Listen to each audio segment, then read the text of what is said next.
በስመ አብ ወወልድ ወመንፈስ ቅዱስ አሐዱ አምላክ አሜን። በክርስቶስ ክርስቲያን በወልድ ወልደ እግዚአብሔር በመንፈስ ቅዱስ መንፈሳውያን የተሰኛችሁ የኃያሉ የልዑል እግዚአብሔር ቤተሰቦች የእናታችን የቅድስት ድንግል ማርያም የአስራት የበኩራት ልጆች እንኳን ለእናታችን ለቅድስት ድንግል ማርያም ለቅድስት ልደታ ወርሃዊ መታሰቢያ ክብረ በዓል እንዲሁም በዚህች ዕለት ለሚታሰቡት ቅዱሳን ወርሃዊና ዓመታዊ መታሰቢያ ክብረ በዓላት በሰላም በጤና ደረሳችሁ። ዝክር ሚዲያችንን ሰብስክራይብ፣ ላይክ እንዲሁም ሼር በማድረግ አገልግሎታችን እንድታበረታቱ ስንል በልዑል እግዚአብሔር ስም በትህትና ቃል እናሳስባለን። ዘውትር ሁሌም የምናቀርብላችሁ የቤተ ክርስቲያናችን ገላት፣ ድርሳናት እንዲሁም ስንክሳር የቅዱሳን ታሪክ ወደ እናንተ የምናስተላልፋላችሁ መሆኑን እያሳወቅን ሚዲያችንን እንድታበረታቱ ስንል በልዑል እግዚአብሔር ስም እየጠየቅን ከቅዱሳኑ በእምነት ሆነን ብናደምጣቸው ገላቸውን በመስማት በማዳመጥ ከቅዱሳኑ ቃል ኪዳናቸውን በመቀበል በቤታችን በየሥራ ቦታችን በሕይወታችን ቅዱሳን እንዲያማልዱን እየጠየቅን እኛም የእነርሱን አርሰረ ፍኖታቸውን በመከተል እንደነርሱ የፍሬያቸውን መጠን እንቀምስ ዘንድ የልዑል እግዚአብሔር መልካም ፍቃድ ይሁንልን። ከቅዱሳኑ ረድኤታቸው በረከታቸው ከኛ ጋር ይሁን ለዘላለሙ አሜን። የእመቤታችን የቅድስት ድንግል ማርያምን ታምሯን እናሰማለን። አንድ አምላክ በሚባሉ በአብ በወልድ በመንፈስ ቅዱስ ስም አምኜ የምነግራችሁን የቤተ ክርስቲያን ልጆቼ ወንድሞቼ ሆይ ስሙ። እግዚአብሔር ያክብራችሁ። መላእክትም ጻድቃን ምስጋናዋን መፈጸም የማይቻላቸው የእመቤታችንን ታምር ለመስማት አይነ ልቡናችሁን ያብራላችሁ። በረከቷ ልመናዋ ከንጉሳችን ጋር ለዘላለሙ ይኑር። ከታምር አስቀድሞ ይነበብ። ሕዝቡም እዝነ ልቡናቸውን ከፍተው ይስሙ። በዕብራይስጥ ማርያም የምትባል የእመቤታችን ክብሯን ልዕልናዋን ምስጋናዋንም በልቡናችሁ አሳድሩት አኑሩት። ማርያም ማለት መንግሥተ ሰማያት መርታ የምታገባ ማለት ነው። እመቤታችን ማርያም ዓለም ሳይፈጠር በአምላክ ልቡና ታስባ ትኖር ነበር። ፍጥረት ሁሉ እመቤታችንን ለማመስገን ተፈጠረ። አዳምና ሔዋንም እመቤታችን ከእነርሱ ልትወለድ ተፈጠረች። አዳምም እመቤታችን ማርያም ከእርሷ ብራክ እንድትከፈል ከሔዋንም የማኅፀን እንድትወለድ አውቆ ሔዋንን ሕይወቴን ይሽላት ነበር። የእመቤታችን ክብሯም ምስጋናዋ ሁሉ ተጽፎ ቢሆን ምን ብራና በቻለው ነበር። ሊሰማው የሚቻለው ምን ጆሮ ነው? ሊወስነውስ የሚቻለው ምን ልብ ነው? አስቦ ሊደርሰውስ የሚቻለው እንደምን ያለ ሕሊና ነው? ነገር ግን የተቻለንን ያክል ከምስጋናዋ ጥቂት እንነግራችኋለን።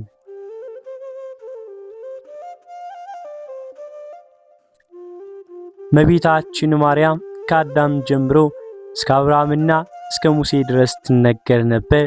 ከሙሴ ጀምሮ እስከ ሴት ልጅ እስከ ዳዊትም ድረስ በብዙ ምሳሌ እየታየች ትነገር ነበር። የእመቤታችን ትውልድ በአባቷ በኩል ከንጉሱ ከዳዊት ወገን ነው። በእናቷ በኩልም ከሊቀ ካህናቱ ከአሮን ወገን ነው። የአባቷ ስም ኢያቄም ነው። የእናቷም ስም ሐና ነው። ስጋዊ ነገር ከማሰብ መጠበቅ ከአዳም ልጆች ለማን ተሰጠው? ኃጢአትን ከማሰብ መጠበቅ ለመላእክትስ እንኳን አልተቻላቸውም። በቀደመው ወራት ያልተሰጣቸውን ሽተው በድለው ከሰማይ ወደ ምድር ወርደዋልና። ለእመቤታችን እንደ ማርያም የአብ ማረፊያ የሆነ ማን ነው? ለእመቤታችን እንደ ማርያም የወልድስ ማደሪያ የሆነ ማን ነው? ለእመቤታችን ማርያም የመንፈስ ቅዱስ ቤት የሆነ ማን ነው? ለሰው ኃጢአት ሳይሰራ መኖር ይቻለዋልን?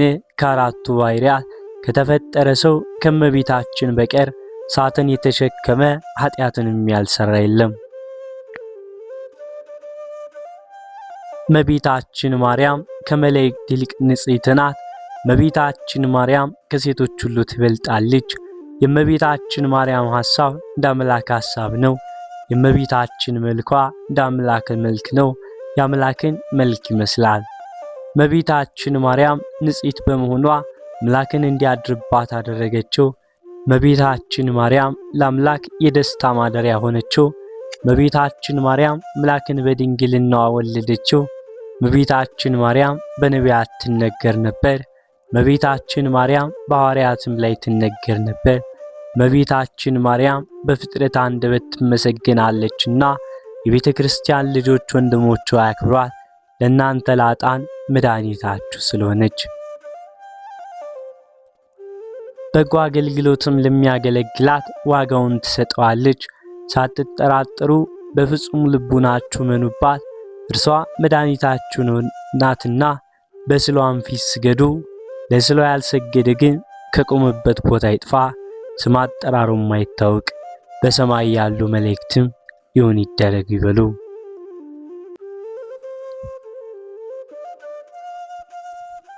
እግዚአብሔር ካንቺ ሰው እንዲወጣ ካንቺ የወጣ እመቤቴ ማርያም ሆይ ደስ ይበልሽ ብሎ ዮሐንስ አፈወርቅ በድርሳኑ እንዳመሰግንሽ እኔም አመሰግንሻለሁ።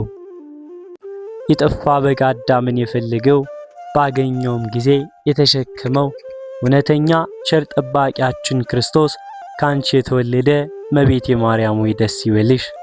እግዚአብሔር በደኔ ጣላት የሔዋን ጽኑ የሚጎዳ ማሰሪያዋ ባንቺ የተቆረጠላት እመቤቴ ማርያም ሆይ ደስ ይበልሽ። እግዚአብሔር በብሩህ ደመናም ተጭኖ መጥቶ በማኅፀንሽ አደረ እመቤቴ ማርያም ሆይ ደስ ይበልሽ። በቅዱሳን ነቢያት በቅዱሳን መላእክት ላይ አድሮ የሚኖር ካንቺ ተወልዶ የተገለጠልን እመቤቴ ማርያም ሆይ ደስ ይበልሽ። ከአብ ከመንፈስ ቅዱስ ጋር የምንሰግድለት ቃል የሚባል እግዚአብሔር ባንቺ ባሕርይ ካንቺ ይወለድ ዘንድ ይወደደሽ እመቤቴ ማርያም ሆይ ደስ ይበልሽ። እኔ ለምእመናን ወንጌልን የማስተምርለት የጌታ እናቱ እመቤቴ ማርያም ሆይ ደስ ይበልሽ። ከወለድሽ በኋላ ማኅተመ ድንግልናሽ እንዳይለወጥ አድርጎ የጠበቀሽን አማኑኤልን የወለድሽው እመቤቴ ማርያም ሆይ ደስ ይበልሽ።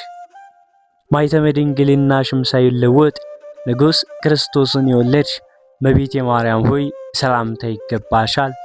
ማኅተመ ድንግልናሽ ሳይለወጥ ንጉሥ ክርስቶስን የወለድሽ እመቤቴ ማርያም ሆይ ልዩ መድኃኒታችን በመውለድሽ እናትና አገልጋይ ተብለሻልና። እግዚአብሔር ባሕርይሽን ባሕርይ አድርጎ ባለሟልነትን አግኝተሻልና እመቤቴ ማርያም ሆይ ሰላምታ ይገባሻል። እኛ ከምንወደው እርሱም ከሚወደን ልጅሽ ኃጢአታችንን አስተስሪልን ለምኝልን። አሜን።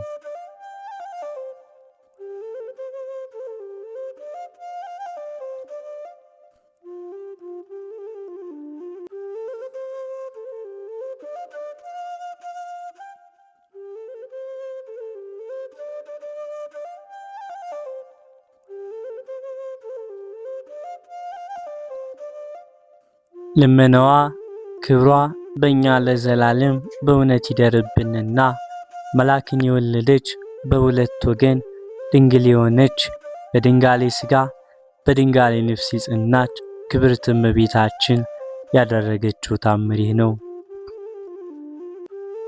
ከካህናት ወገን የምትሆን ሐና የምትባል ሚስት ያገባ ኢያቄም የሚባል ከነገደ ይሁዳ የተወለደ አንድ ሰው ነበረ።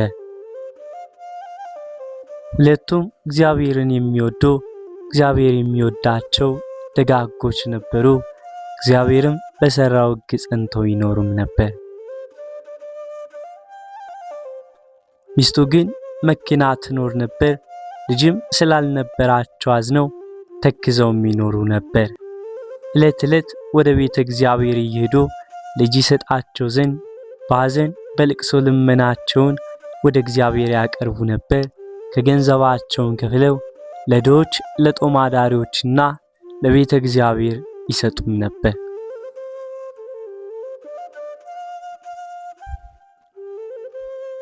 እግዚአብሔርም ልጅ በመስጠት ልመናቸውን ይቀበላቸው ዘንድ ይደረግልናል በማለት ተስፋ ጸንተው የሚኖሩ ነበር። ከዕለታት በአንድ ቀን ሐና ሚስቱና ኢያቄም ወጥተው ወደ ተክል ቦታም ገቡ። ቆመውም ሲጸልዩ እርግቦች ከልጆቻቸው ጋር ደስ ብሏቸው ሲጫወቱ አይተው ልጅ ስለሌላቸው ፈጽመው አዘኑ። ከሐዘናቸውም ብዛት የተነሳ አንቀላፍታቸው ተኙ።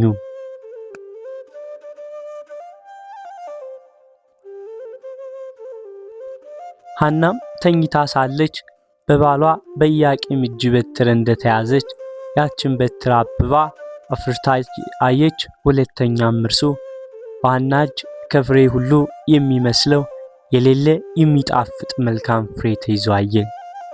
ከእንቅልፋቸውም በነቁም ጊዜ ደስ አላቸው። በመኝታቸውም ስላዩት ነገር እርስ በርሳቸው ተነጋገሩ፣ እግዚአብሔርንም አመሰገኑት።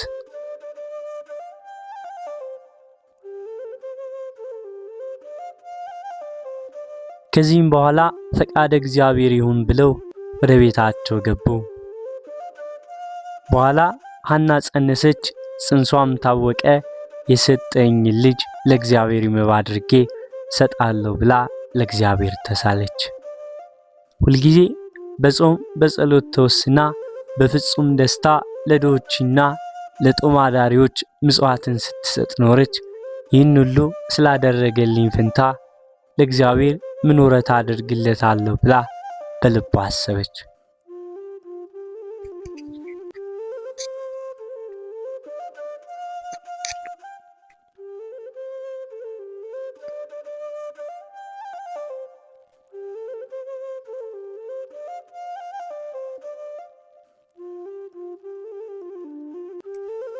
ለመስዋዕት የማይሆነውን ምግብ ሁሉ ከመብላት ትከለከል ነበር። ስግደትንም ታበዛ ነበር። የሰጣትንም ይጠብቅላት ዘንድ ወደ እግዚአብሔር ልመናዋን አበዛች። ከ6 ወር በኋላ የሐና ጽንሷም ታወቀ።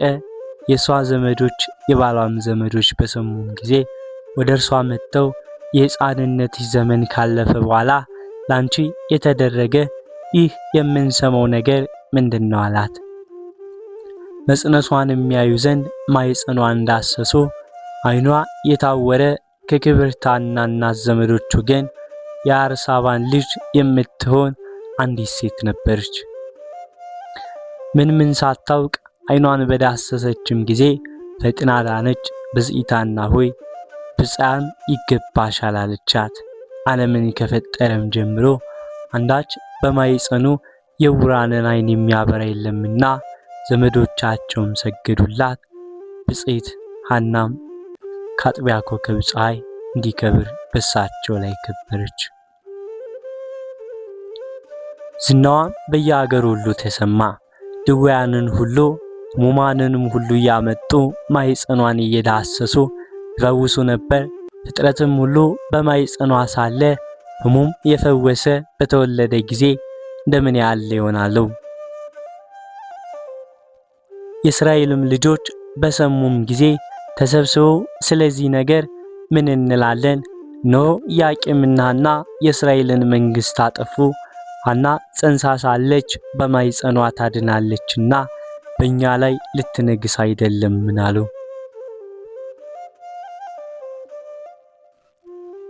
ከእሳቸውም አንዱ ይህ ያስደስታችኋልን? ያስደንቃችኋልን? ሙሴ እንደጻፈው በድንጋይ ወግረን እንገድላቸው ዘንድ ነው አላቸውና ሁሉም ተቃጠሩ።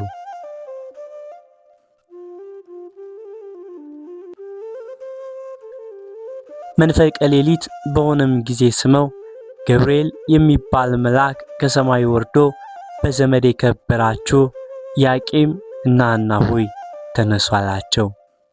ሊባኖስ ወደሚባል ተራራም ወሰዳቸው። እኛን ከአርዌ ሰይጣን ወጥመድ ታድነንና መፈራትን መወደድን የተመላች ስሟ ማርያም የምትባል በዚያች ተወለደች።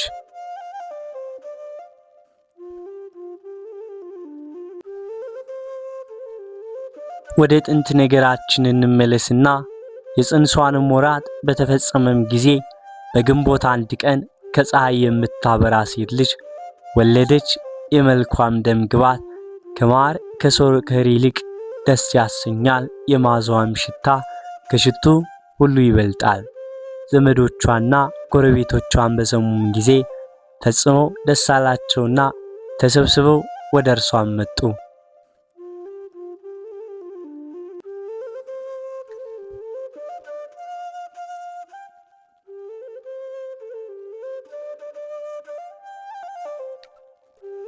ወደ እርሷም መጥተው ልጇን ባዩም ጊዜ ፈጽመው አደነቁ። እርስ በርሳቸውም እንደዚያች ያለች ብላቴና ከቶ አይተን አናውቅም ተባባሉ። ጸጋ እግዚአብሔር በእርሷ አድሯልና የእግዚአብሔርን ብርሃን በሰውነቷ ሁሉ መልቷልና ከኢያቄምና ከሚስቱ ከሐና ጋራ ደስ እያላቸው የእግዚአብሔርን ቸርነት እየተናገሩ 7 ቀን ተቀመጡ።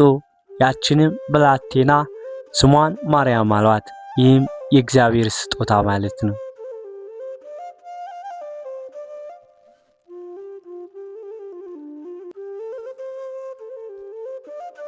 ሰባቱንም ቀን በፈጸሙም ጊዜ ወደ ቤታቸው ገቡ። ኢያቄምና ሐናም ልጃቸውን ማርያምን ሲያሳድጉና ስለ ልጃቸው ለሳቸውም ስላደረገላቸው ሁሉ እግዚአብሔርን ፈጽመው ሲያመሰግኑት 3 ዓመት ኖሩ።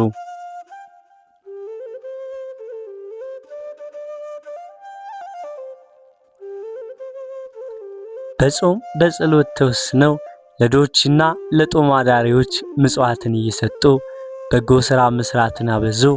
ልጃቸውን ማርያምን በንጽህና ሲያሳድጉ 3 ዓመት በተፈጸመም ጊዜ ሐና ባሏን ኢያቄምን ወንድሙ ሆይ ልጃችንን ለቤተ እግዚአብሔር ብጽዓት አድርገን እንስጥ፣ ልጃችን ቤተ እግዚአብሔር ልታገለግል ነውና እንጂ በዚህ ዓለም እኛን ልታገለግል እንዳልተሳልን አስባለችው።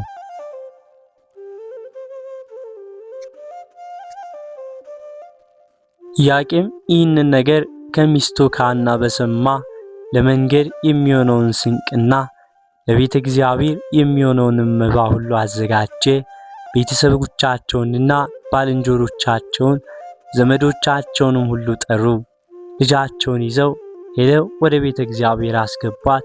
ካህናት ቤተ መቅደስም ያሉ ሁሉ በሰሙም ጊዜ እነርሱን ለመቀበል ወጥተው መንፈሳዊ ሰላምታም ሰጧቸው። ኢያቄምንና ሚስቱን ሐናን ልጃቸውን ማርያምን አመሰገኗቸው። በአንብሮተ እድ ፈጽመው ባረኳቸው። እግዚአብሔር ሐዘናቸውን በእውነት ተቀብሏቸዋል፣ ቸር በምትሆን በዚች ልጅም ደስ አሰኝቷቸዋል አላቸው። እመቤታችንንም ለእግዚአብሔር እናትነት የተመረጥሽ ንዕድ ክብርት ሆይ ፍቅር ይገባሻል አሏት። ታቅፈው ይዘውም በታኅሳስ 3 ቀን በእግዚአብሔር ፍቅር ወደ ቤተ መቅደስ አስገቧት። ልመናዋ ክብሯ ለዘላለም በእውነት በሁላችን ይደርብን፣ አሜን።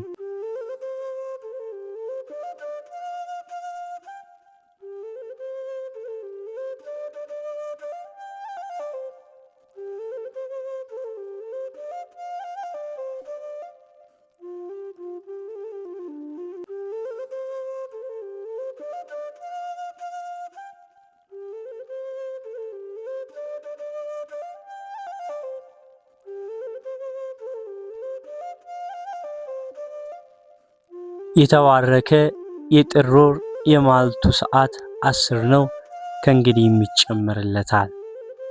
በዚህችም ጥር 1 ቀን የዲያቆናት አለቃ የሰማዕታት መጀመሪያ የሆነ የከበረ ዲያቆን እስጢፋኖስ ምስክር ሆኖ ሞተ።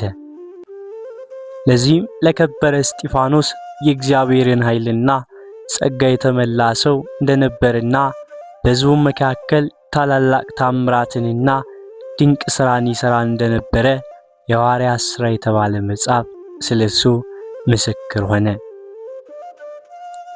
ከዚህም በኋላ አይሁድ ቀኑበት፣ የሐሰት ምስክሮች የሚሆኑ ሰዎችንም አስነሱበት። ይህንን ሰው በሙሴና በእግዚአብሔር ላይ የስድብን ቃልን ሲናገር ሰምተነዋል እንዲሉ ሐሰትን አስተማሯቸው። ሕዝቡንና ሽማግሌዎችን ጸሐፊዎችንም አነሳሷቸው።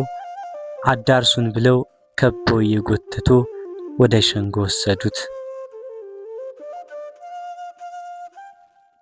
የሐሰት ምስክሮችንም አቆሙበት። እነርሱም ይህ ሰው በቤተ መቅደስ ላይ በኦሪትም ላይ ስድብ ሲናገር ተው ብንለው እምቢ አለ። የናዝሬቱ ኢየሱስ ቤተ መቅደሳችሁን ያፈርሰዋል፣ ሙሴ የሰጣችሁን ኦሪታችሁንም ይሽራል ሲል ሰምተናል አለው።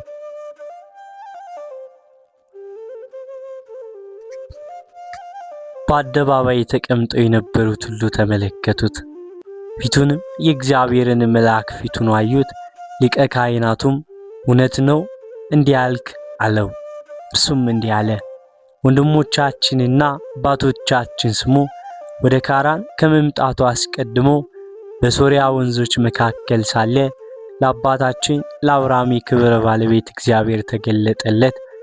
ከአገር ውጣ፣ ከዘመዶችም ተለይ፣ እኔ ወደማሳይ አገርም ናለው። ከዚህም በኋላ ከከለዳውያን ወጥቶ በካራን ተቀመጠ።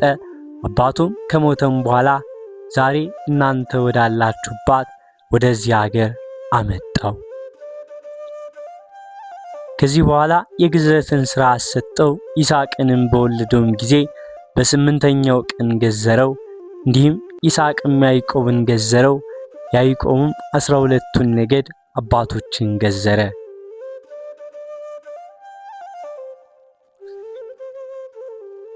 የቀደሙ አባቶቻችንም በዮሴፍ ላይ ቀንተው ወደ ግብጽ አገር ሸጡት። እግዚአብሔር ግን አብሮት ነበረ፣ ከመከራው ሁሉ አዳነው። በግብጽ ንጉሥ በፈርዖን ፊትም እውቀትን መወደድን ሰጠው። በግብጽ አገር ሁሉንና በቤቱ ሁሉ ላይ ሾሞ ነገርን በማስረዘም በሰሎሞን እጅ እስከተሰራችው ቤተ መቅደስ ያለውን ተረከላቸው።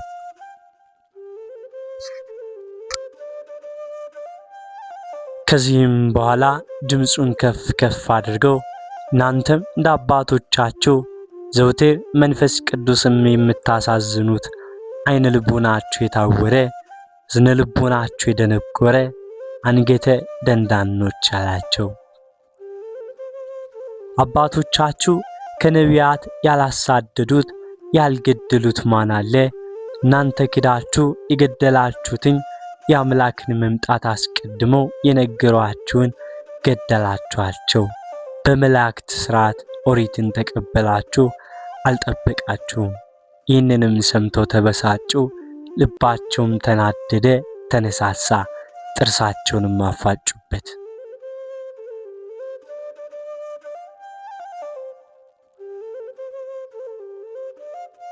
በእስጢፋኖስም መንፈስ ቅዱስ አደረበት። ሰማይም ተከፍቶ ኢየሱስ በእግዚአብሔር ቀኝ ተቀምጦ የእግዚአብሔርን ክብር አየ። እነሆ ሰማይ ተከፍቶ የሰው ልጅም በእግዚአብሔር ቀኝ ተቀምጦ ያለው አለ። ጆሮቻቸውን ይዘው በታላቅ ድምፅ ጮኹ፣ በአንድነትም ከበው ጎተቱት። የጎተቱም ከከተማ ወደ ውጭ አውጥተው በድንጋይ ወግረው ገደሉት። የገደሉትም ሰዎች ልብሳቸውን ሳውል ለሚባል ጎልማሳ ልጅ ያስጠብቁ ነበር። ጌታ ኢየሱስ ክርስቶስ ሆይ ነፍሴን ተቀበል እያለ ሲጸልይ እስጢፋኖስን በድንጋይ ወገሩት። ዘለፍለፍ ባለ ጊዜም ድምፁን ከፍ አድርገው አቤቱ ይህንን ኃጢአታቸውን ይቅር በላቸው፣ በደልም አታድርግባቸው፣ ይህንንም ብሎ አረፈ።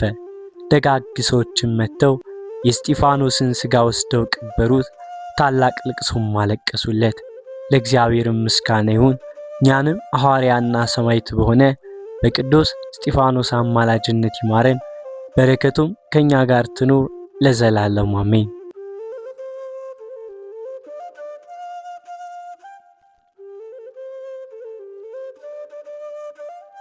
በዚህችም ቀን የእስክንድርያ ሀገር ሊቀ ጳጳሳት የከበረ አባት አባ መቃርስ አረፈ። እርሱም ለአባቶች ሊቃነ ጳጳሳት 69ኛ ነው። ከእርሱ በፊት የነበረ አባ ሚካኤልም ባረፈም ጊዜ ኤጲስቆጶሳትና ሊቃውንቱ የግብፅም ታላላቆች ሁሉም ወደ አስቄጥስ ገዳም ወጥተው ለዚች ለከበረች ሹመት ስለሚገባ ከዋሻ ውስጥ ከሚኖሩ ደጋጎች ገዳማውያን ሲጠያየቁና ሲመረምሩም ኖሩ። ከዚህም በኋላ አንድ ጻድቅ ሰው ስለዚህ አባት ነገራቸው። እንዲህም አላቸው፣ በአባ መቃርስ ገዳም የሚኖር ቀሲስ አባ መቃርስ እርሱ ለዚች ሹመት ይገባል። በዚያንም ጊዜ ፈልገው ያዙት። እርሱ እኔ ለዚህ ሥራ የማልጠቅም በደለኛ ነኝ እያለ ሲጮህ ያለ ፈቃዱ አስረው ወሰዱት። ሊቀ ጵጵስናም ሾሙት እንጂ እርሱ የሚላቸውን ቃሉን አልሰሙትም። ከዚህም በኋላ የሊቀ ጵጵስናውን ሥራ መስራት ጀመረ። በግብፅ አገር በሁሉ ቦታ ኤጲስቆጶሳትን፣ ካህናትን ሾመ። ብዙዎች አብያተ ክርስቲያናትን ማደሰ። ጊዜውም ያለ ሐዘን የጤንነትና የሰላም ጊዜ ነበር። ሹመቱም 27 ዓመት ከ41 ቀን ኖረ። እግዚአብሔርንም አገልግሎ በሰላም አረፈ። ለእግዚአብሔር ምስጋና ይሁን። እኛም በዚህ አባት ጸሎት ይማረን፣ በረከቱም